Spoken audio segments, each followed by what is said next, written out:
अब खबर शाम करते हैं शहदादपुर से। FBN न्यूज़ के तहसील रिपोर्टर सैयद उस्मान अली की रिपोर्ट के मुताबिक अंजुमन दायरतुल इस्लाम वेलफेयर एसोसिएशन सिंध रजिस्टर्ड और सोशल वेलफेयर डिपार्टमेंट तालिका शहदादपुर के बाहमी शराकत से जश्न मिलादुन नबी सल्लल्लाहु अलैहि वसल्लम के बाबरकत मौके पर एक पुरवकार तकरीब बेनज़ीर भुट्टो सोशल वेलफेयर दस्तकारी सेनेटर शहदादपुर में मुनक़िद हुई। तकरीब के मेहमान खुसूसी जनरल सेक्रेटरी अंजुमन दायरतुल इस्लाम और advocate Sindh high court Syed Mohsin Ali थे।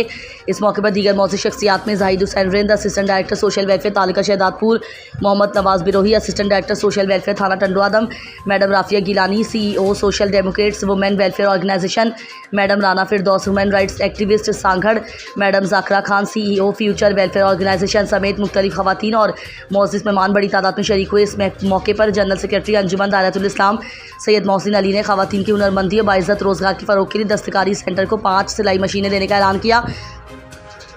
उन्होंने कहा कि ये इकदाम न सिर्फ खवातीन को हुनर सिखाने में मददगार साबित होगा बल्कि उन्हें अपने परवरदिगार के मौके पैदा करने और घरेलू किफ़ालत में सहारा देने का जरिया भी बनेगा।